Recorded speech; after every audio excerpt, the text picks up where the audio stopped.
Welcome to Bible Over a Beer. I'm Randy. I'm Steve. Appreciate you joining us. Take a sip.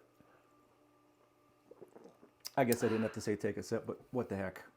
Good. Hey. We are on Deuteronomy. Hopefully you've been following along with us. We're in the 5th book of the Torah. And just kind of dive in a little bit here. It's Deuteronomy means second law or repeated law. So we're not gonna really be going through a lot of word for word in this one because you've already heard it. It's basically Noah giving a speech or a pep talk to the people. He talks about where they came from, where they are, and where they're going. Yeah, that's basically the beginning. I apologize, the voice got slight cold here. It's Moses' recount of Exodus and Leviticus. So what you just said. Yeah, we're not going to read a lot of it. Yeah, because it's repeated from those two a lot, and it's also repeated in Deuteronomy. I mean, I was reading one chapter and I get to the next chapter. I'm like, wait a minute, I just read this in the last chapter. So I really think it is Moses. Again, it's Moses giving a speech. And he's trying to do his best because he's on his last legs here of just really drilling it into them. Please, please, please. Your parents didn't do it. That generation didn't do it. 40 years in the wilderness. They're now gone. You are the people that are going to inherit the promised land, but you must obey God and God's laws. What's interesting that you said the 40 years, as we mentioned, recapping a little bit on Leviticus, mentions in here a different age. 38 years is the time he started this speech is, I guess, 38 years. So their total time is 40 years yet to be, because that's when they're wandering for 40 years. And we learned that Aaron had passed. Yep. So he passed at the 38th-ish year and wandering. And we know it's Moses' time, which is kind of sad because he's a significant prophet. Yeah. Yeah, I mean, it was definitely a bummer. Well, yeah, but and they've made note of it. There has, it's kind of the end. We'll recap it, but God spoke and saw him directly before he turned his glory in Leviticus on him. Yeah, he was the intermediary.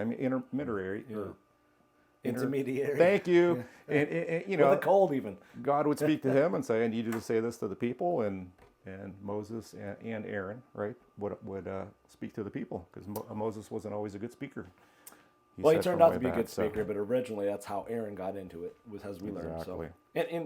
So go on, continue on. Yeah, so this is a speech. He assembles all the people, and he's laying out the laws.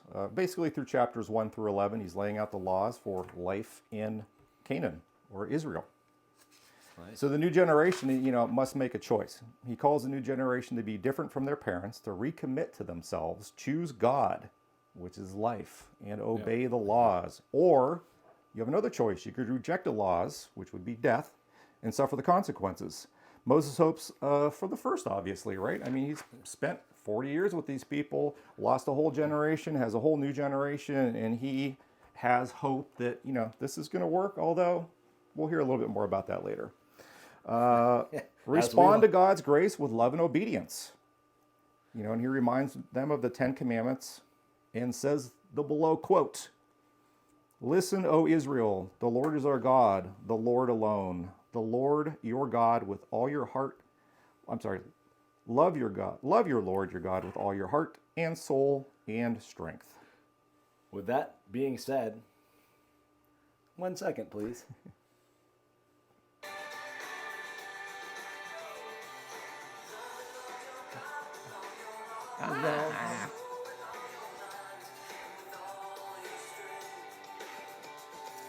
Lincoln Brewster, "Love the Lord." Yeah, I didn't write those lyrics. That was actually a quote from great God. song. Great song. We played it in church many times, and that's when I saw that. And it's Deuteronomy 6:5, where Lincoln Brewster got the.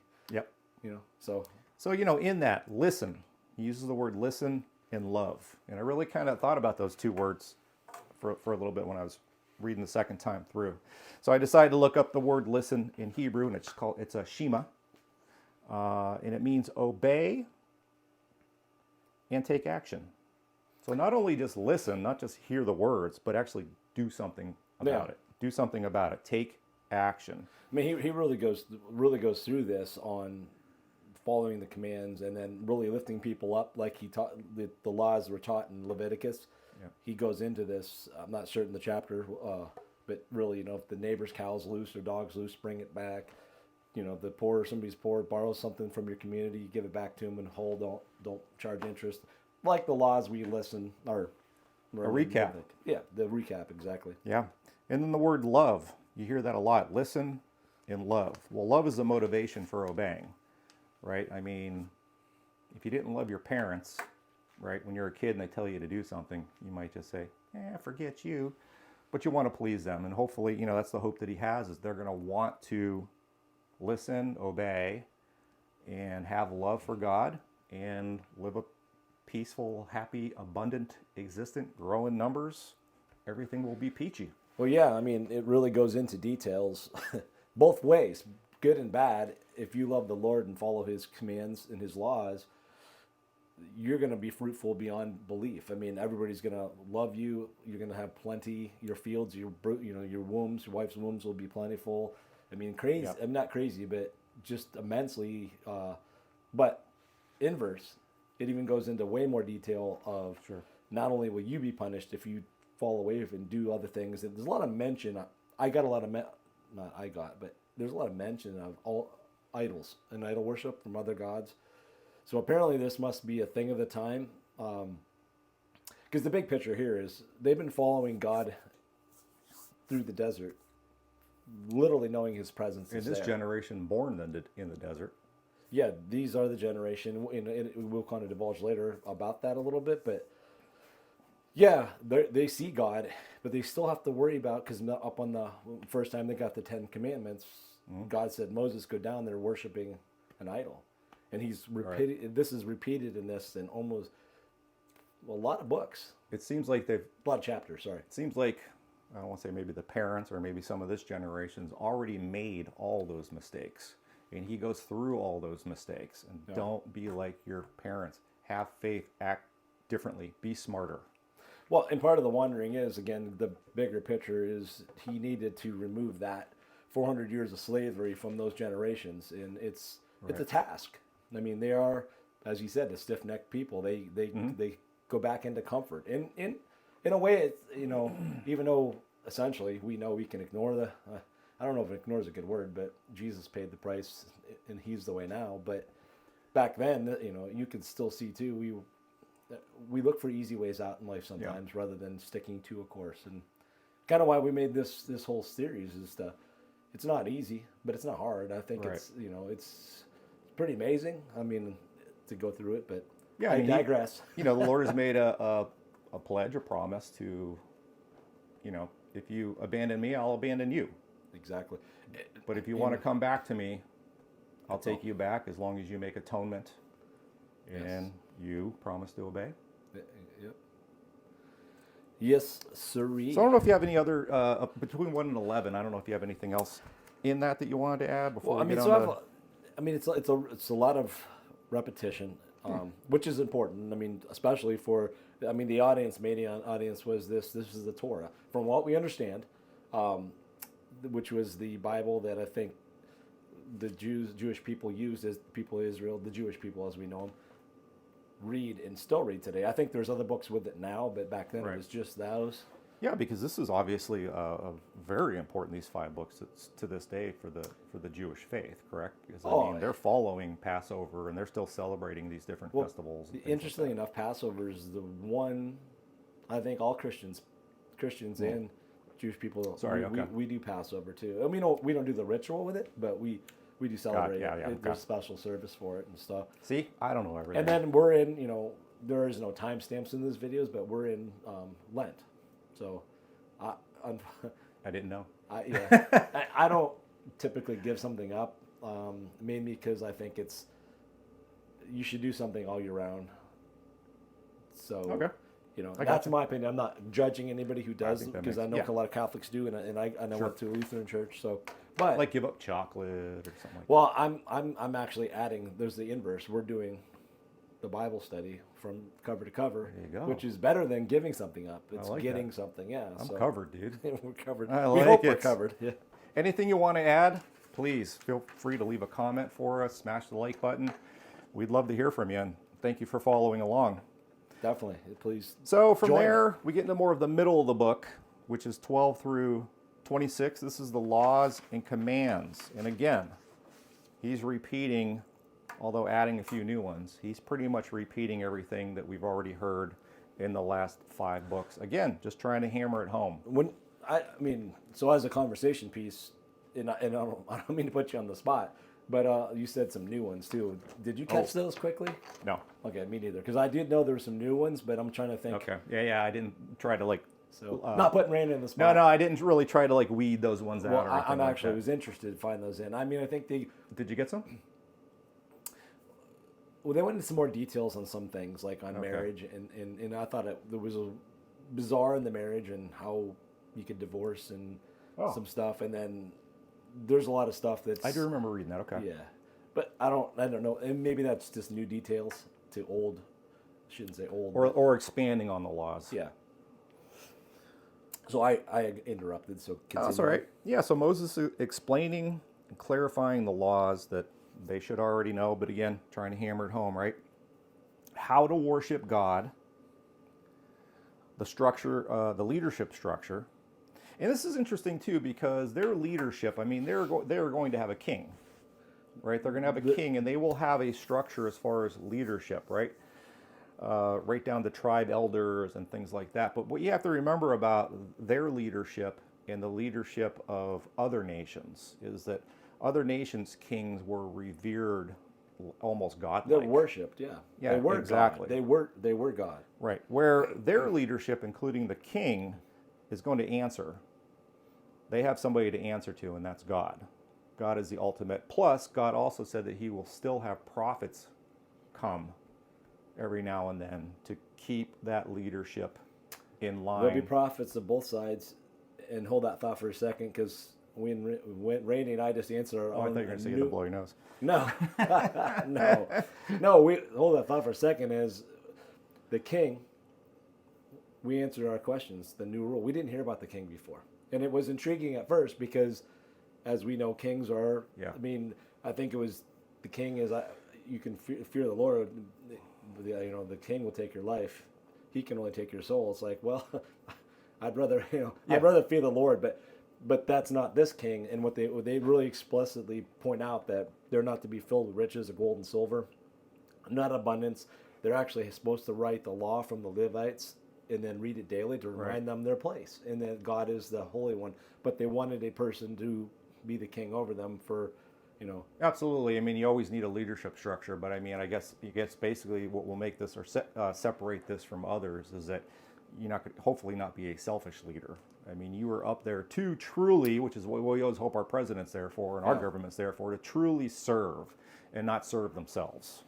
Well, yeah, and that's why they read the law daily, to remind them, because that's a constant reminder in this whole thing is teach my commands and my words and my rules to your children everywhere you go, so they don't forget, because as we've shared in our conversation, at every turn they forget. It needs to be brought up probably daily.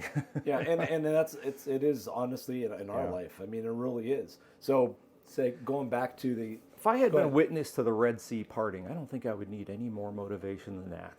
I don't think I would ever doubt after that. But again, whole different time. That's what Steve always says. Whole different time. Whole different time. But as we're learning, this is a 40-year journey. We're at year 38 when this starts, per the start of when it mentions that. So that's almost 4 generations. So the people, that's why God wants Moses to share with the people for his children to be taught, because they weren't there to witness this. They didn't witness what they'll play. Because before you get to the Red Sea, which was amazing, all the plagues and stuff he did to the Pharaoh and the people of Egypt, and they started with even the Israel people involved. I'm like, because that was the kind of nudge into this, and now we've seen it. Which goes back, and I'll circle back to the prophets, because I left on that. I was just going to say real quick, we're in Erie, Pennsylvania. We live right on Lake Erie. If Lake Erie ever parted, and I could walk from Erie to Canada, I think wonder if we could do it faster. I think I would be obedient for the rest of my life. At least I hope I would, right? Obedient, and I bragged to Hallie Reed, a cousin of mine, who swam the lake. First female, right, to swim First female across swim Lake Lake Erie. Yeah, It's shout awesome. out to you, Hallie. We'll call her Hallie. Yeah, cool. I said her Hallie. last name. It's not a secret. You can Google her, look it up. Anyways, yeah. So basically, back to the prophets. There was twofold there. So and the lands they were going to be. So they're not there yet. Moses is telling them about these lands. They're going to have people that have prophets, false prophets, and he's giving them discernation that if they don't, he's going to have his own prophets. They're going to teach the commands and laws that they're familiar with, and remind them. So the people will actually know a real prophet from a false prophet. Well, he's given them the tools to know. figure But there's that going out. to be false prophets, and then Yeah. what do you think they have to do to these false prophets? Stone them. Yep, kill them. There's a lot of death in here, and anything, if it's your own child, a lot of stuff. Yeah. Kill them. They want to weed the evil out because God's setting up this new land for them. This is Right. for them. He's going to fight the battles for them, give them strength to fight the battles. He is trying to create something that others, hopefully, are going to want to replicate. Other nations are going to want to replicate. They're supposed to be the example. No? I don't know. I mean, I didn't think about it that way. I thought that was the whole deal. Well, I think it was that he was using Israel as his people, his chosen people, because the Old Testament was his people. He picked them out. It does mention in here, excuse my voice, that you are chosen by all the nations. So he's the favorite. So you have a point. I think it's maybe not that others replicate. I think that others see that because it does point out that people Look at can how come. those people are living. Look how they don't get ill. Look at all the food they have to eat. Exactly. Things like that. It's like, oh, maybe if we follow in their footsteps and obey Or their God. actually, come into their religion, basically, because it does mention about a lot of the rules about tithing and and people who don't live there and how to enter the assembly. I mean, he did promise to end illness. You won't have illness. yeah, that's what he mean, says. that's- Yeah, but holy mackerel, will you have illness? Yeah, generations. just the opposite. Yeah. We're kind of getting into that. So again, how to worship your God, leadership structure. He also talks about social justice, which I think is interesting, because Well, repeating that, but you're right. It yeah, I mean, he talked about like sharing, like you brought up, homeless. Give a tenth of what you have to the homeless people that can't feed every themselves. 3 year, the third year you give the 10th, and Right. remember, all the 12 tribes get land. I think 2 of the tribes stay on one side of the Jordan, and the rest are going to enter in. But the Levites, the priest line, don't have an inheritance. So these tithes and offering Okay. go to them. Yeah, the priests also get a tithe. Correct. Sorry. Well, the tithes are for the priests. It's to God, but as we learned in Leviticus, Right. So Leviticus. take care of people that can't take care of themselves. Yeah. Right. Be generous. Don't be selfish.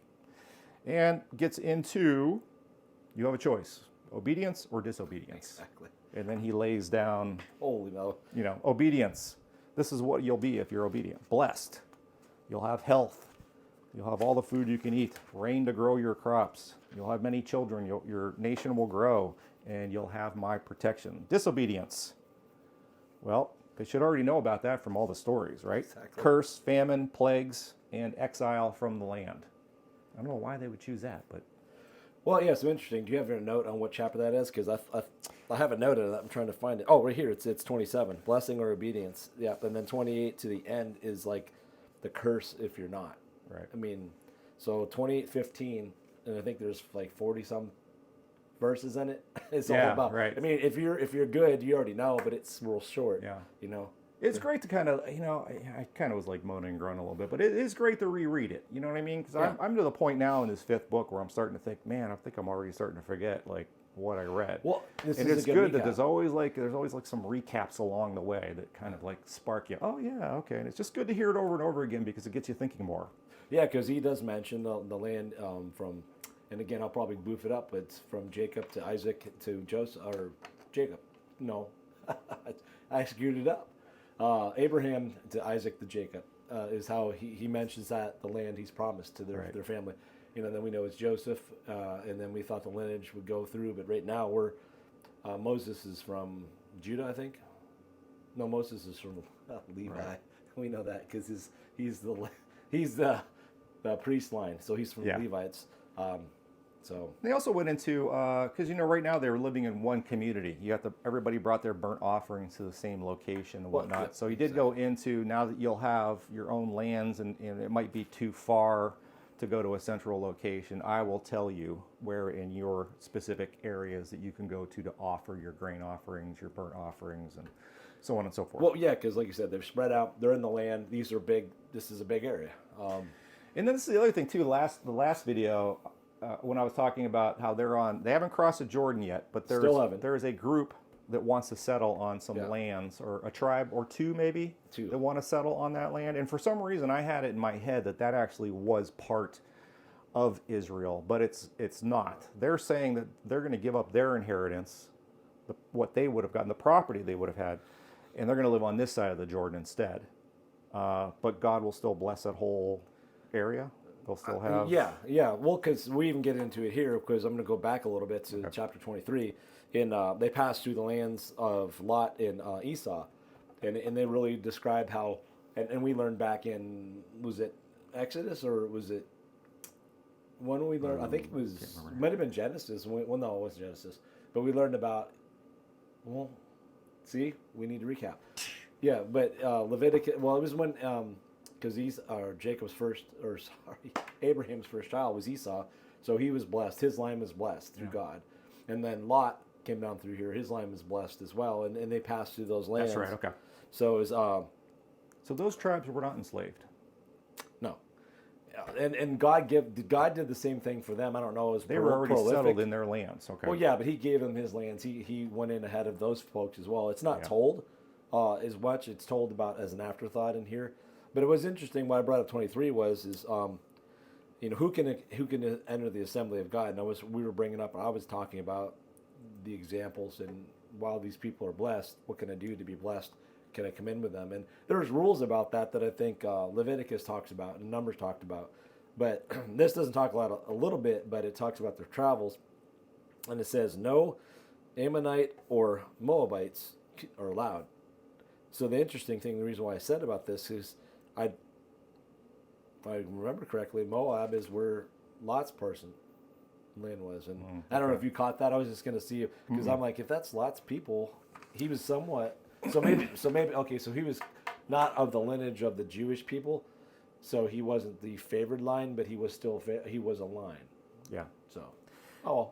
Now, they still have to go to war. I mean, they're going to have to cross the Jordan, and they're going to have to conquer the peoples that are still remaining there. And it went on to say, do not leave one man, woman, or child alive.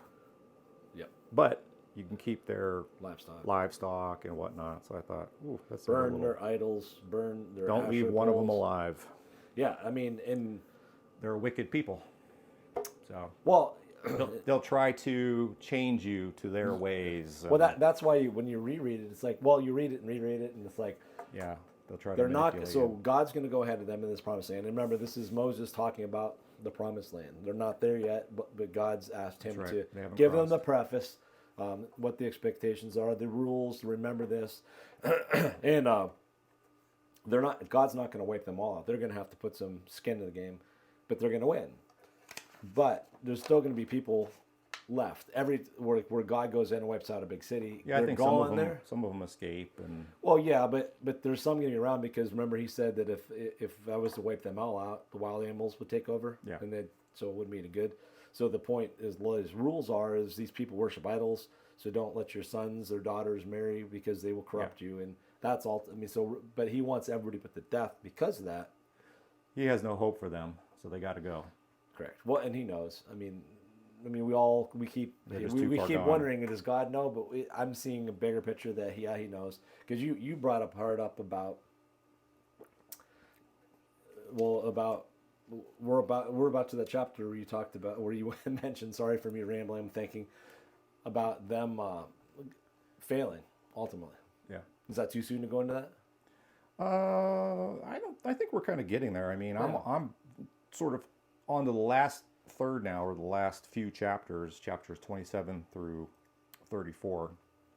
Moses is reminding them, when you cross the Jordan on Mount Ebal, Abel, yep. set up Ebal, yeah. Set up large stones coat them with plaster, and write on them all the words of this law. Yeah, So I thought that was interesting. I'd never heard that before. And don't make it of steel.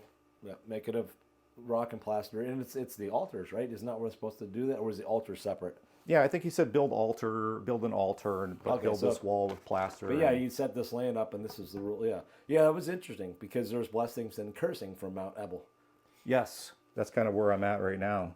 Yeah. He picked 6 tribes. You're to climb, 6 tribes are supposed to climb Mount Ebal and pronounce curses. And he actually went through all these curses. Yeah. I mean, he gave example after example of what will come of you if you turn from God. And then he had 6 other tribes. Well, yeah. So just for reference, and I'll link it for you. 26 verse 9 through 26 is that curses. Okay, so that's a lot. So the first 9 are about the blessings. The rest are about curses. Right. Again, always about the bad stuff. A lot more. Yeah. Which just makes sense. And he's not just saying, "Hey, let me remind you." He's giving example after example after example. Just again, hoping to drive it home, right? So then 6 of the other tribes, I'm not going to name them, they were told to climb Mount Gerizim, and bless the people. So basically, while they're up there, they're just supposed to yell it out and for all to hear. Yes. It's so for example, the curses. Cursed is anyone who makes an idol, a thing detestable to the Lord, the work of skilled hands, and sets it up in secret. Amen. And it just went on and on, a bunch of examples. Oh yeah, I mean that's what I'm saying. It was extremely long. So, well, and then too, before we started this, our conversation was on that. So they're going to fail. So he tells he tells the people that I've given you all the laws, but still you're going to fail. But you can come back to me, and if you do, there's atonement. What a thing to hear. Yeah, but you mentioned something. So do you remember what you said to me? Because I thought that was a good point to bring out in our conversation. Why don't you remind me? Okay. He doesn't remember, which I don't blame him. I don't know. No, but I'll say it. But he took from this or read from this, and I'm not going to, because again, there's a lot to read here. But God said, ultimately, you're going to fail, and I'm going to have to intervene. Right. Moses pleads with Israel. You've seen the wonders of the Lord, but to this day the Lord has not given you the mind that understands, or eyes that see, or ears that hear. I thought that was really interesting. The Lord has not given you. Well, I think that's I guess he has that power, but he's giving them free will. We all have free will, and I do feel we have forever. Well, he gave Adam and Eve free will. He's given angels free will. There's a lot about. So here's my. So this is where I really want some feedback. I'm on my own feel that was very profound about Jesus. You can't do this on your own. I know you're going to fail, yet I'm doing it. He's doing it to prove that we can't do it. We need somebody in our stay to do it. Somebody to come down and live a perfect life. Right. And that's Jesus. That's what I'm getting from it. If you feel I'm totally, ultimately, we know that's it. At least I do. Right. We are reading His Word, and Jesus is the I think we talked about this a little bit because they have a chance now with burnt offerings to please the Lord and to forgive sin. Now, He's going to bring His only Son to sacrifice just to make it more of a easier. I don't want to say easier. No, task. I'm thinking it's the ultimate. So we haven't got there yet. Yeah. I think I know a little bit, but I want to organically go through this process on it because it's really I'm starting to see things. So for those of you who've never really started with the Bible, go for it. Do it because especially like me, I don't know what's coming up. Well, and he doesn't even know the New Testament as much. Not that I'm any kind of expert, but I've been like what a thing though! You're on this side of the Jordan. You're finally there. You're the 3rd or 4th generation. You're like, yeah, we're ready to go. And then you're told you're going to fail. You'd be like, oh. Well, so yeah, that's a downer. They're going to be there, and they're going to be fail. So that brings us to chapter 31, where Moses is now 120 years old. And didn't Aaron die at 123? Yeah, I think so. Yeah. So apparently, this is the same year that Aaron had passed, because if he was 3 years old in the time that Aaron died, okay, he's still 3 years younger than him. So this is all that. Yeah, it wasn't that far apart, right? Correct. So yeah, and that's chapter 31, verse 2. Moses is now 120 years old. Mm-hmm. And there's God, a song of Moses. Yep, that's the A warning. next couple books. Which, sorry, God, but I don't know if I Moses can't lyrically. I don't know if Moses sang it to the people or he repeated it like a poem, but it was basically a warning. Yep. Well, and more importantly, at that verse 2, when he's 120 years old, God tells him that Joshua, which he knows, but this is when Joshua is going to be anointed, I guess. Yes, He's gonna right. be anointed. And then we have the big finale. So, anything you want to add before the big finale? Well, you know what the big finale is, right? Like you said, Joshua was appointed. Yep. I mean, Well, God, he was going to be appointed. Well, he's already appointed, but he's not officially appointed yet, because that doesn't happen until the actual death, Moses is passed. which is right there. So I mean, but I think that Moses and Joshua were sort of together, right? When God said, Joshua will be taking over for you, and then he climbs the mountain. Yep. Or- He climbs. Did I miss something there? Nope. Well, this is when he's going to be anointed. Is Moses? So he climbs Mount Nebo, and he looks. So God says he's never going to see the land of milk and honey, but he's never going to go to it. But he'll let him climb up and look to it and see it from the horizon. And he did. I think in the last book, he did ask for, any chance you change your mind there and let me see it. And God said, "Don't bring this up again." Well, and it's a reminder. But I'll let you see it from a distance. Yeah, well, that's how this gets there, because God says to Moses, is the reason being, which I find it tough, but it goes to the point, not just the Israel people, a few, like the non-priest line, have to follow the rules, but everybody. Yeah. So the leaders. So it's just super Well, significant. yeah, and think of how the people would have saw that. Wow, Moses led this perfect, sinless life in this one mistake, and he's being. Yeah. Well, I wouldn't say anything was sinless about his life, but he followed God's commands after, and he got strength through it. We saw him in Exodus. He was weak. He was afraid to do anything, and then he becomes. I mean, and if you look at it in hindsight, in retrospect, Moses. It was amazing that he turned out to be the man that he was. Well, yeah, but God and the fact that God, it was profound. It noted it. Even I read the some other references to this, that I think he's the only prophet in the Old Testament that God walked with and talked with and showed himself to. For the rest on, and we'll find out, but that was a significant, and he's revered still to this day by the Jewish people. From I've been told too. Again, I don't study that he was their greatest prophet because of. But it is powerful, because he started out as supposed to be drowned, or put to death by his mom, and then he becomes the leader of he his. fell off the ark. Yeah, no, I'm just kidding. kidding. If you watch our last videos, go back and watch our last videos. You'll know what we're talking about. Who built the ark? Pop quiz. Some guy, maybe Noah. Yeah, there you go. All right, cool. He's got it. Well, before that, I want to Guy forget named Mickey. So Moses dies then, which is sad. I mean, it literally is sad after. But he was on top of the mountain and he got to see. Yep. He looked east, west, south, north, and got to see the land.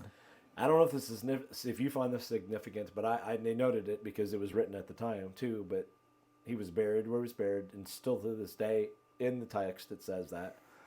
So that nobody knows where his grave is. He was buried in Moab, where his ancestors were, but so they don't know what mountain. Like you said, the name of the mountain, but they don't know for sure. They don't know where his grave is. Yeah, to this day, there's a reason for that. I don't know. I mean, obviously, well, it wouldn't be. It's not obvious, but it could be grave robbers, because he was, to this point, the greatest of all prophets. Right. And were they laying people in like caves back then? Yeah, tombs. I mean, they dug out cliffs. Tombs, Yeah, wasn't that?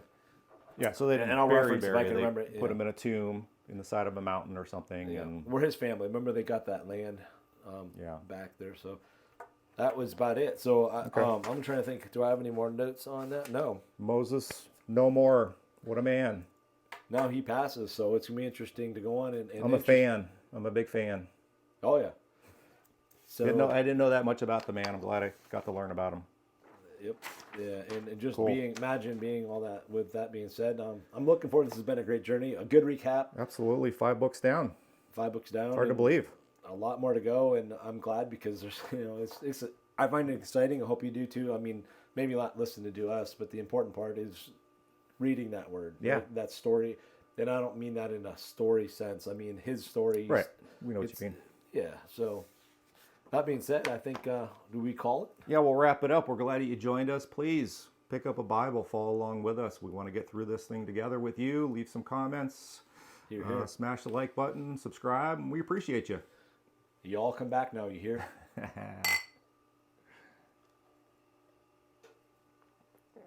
Ah.